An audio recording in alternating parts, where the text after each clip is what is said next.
Hello and welcome back to our Literate channel's UGC NET Literature Concept Series.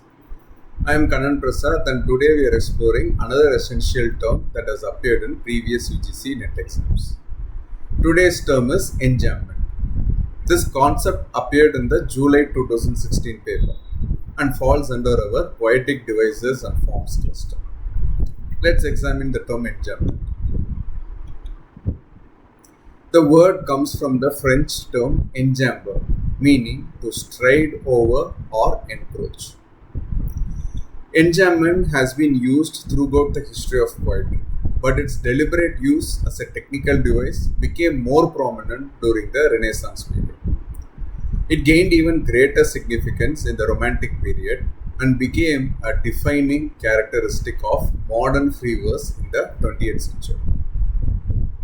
While the technique itself dates back to ancient Greek and Latin verse, the term enjambment entered English literary criticism during the 17th century. The technique was notably used by Renaissance poets like John Milton, who frequently employed it in Paradise Lost to create rhythmic complexity and dramatic effect. Simply put, enjambment is a poetic technique where a sentence or phrase flows beyond the end of a line, break without a grammatical pause, continuing into the next line. Key features of enjambment include continuation of a thought across line breaks without punctuation. It creates tension between the poetic line and syntactic unit. It affects rhythm and pacing of the poem. It often creates emphasis on particular words at line beginnings or endings. It contrasts with end-stop lines where punctuation marks the end of both line and phrase. For UGC NET, remember that enjambment fundamentally runs over line breaks and is prominently found in free verse as correctly identified in the July 2016 paper. Let's explore some famous examples of enjambment that have appeared in UGC NET questions. William Wordsworth's "It is a beauteous evening, calm and free" uses enjambment in the following lines. "The holy time is quiet as a nun breathless with adoration." Here, the sentence flows from the first line to the second without pause, creating a sense of continuous wonder. John Keats' Ode to a Nightingale demonstrates the masterful use of enjambment. "My heart aches, and a drowsy numbness pains my sense, as though of hemlock I had drunk." The enjambment propels the reader forward, mirroring the poet's own rush of emotion.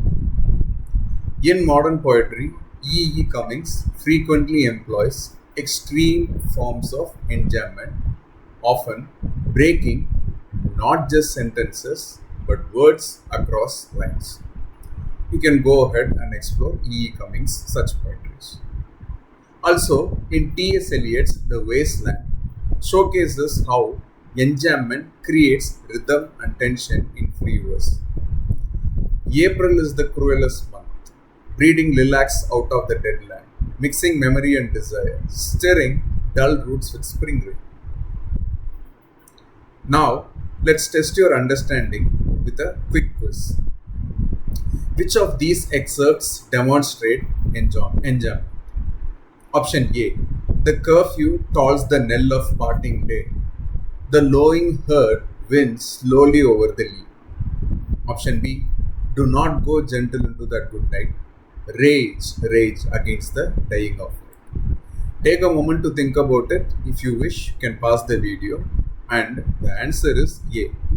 In Gray's elegy, the phrase continues smoothly across the line break without punctuation, while in example B from Dylan Thomas's poem, each line ends with a period, making them end-stopped rather than enjambed. Remember, enjambment is a poetic technique where sentences flow across line breaks without grammatical pause. For your UGC NET exam, be prepared to identify this device and understand its prevalence in free verse poetry. In our next video, we'll explore another important term. Thanks for watching NET channel. Please feel free to comment below any queries you might have about the video. Happy learning.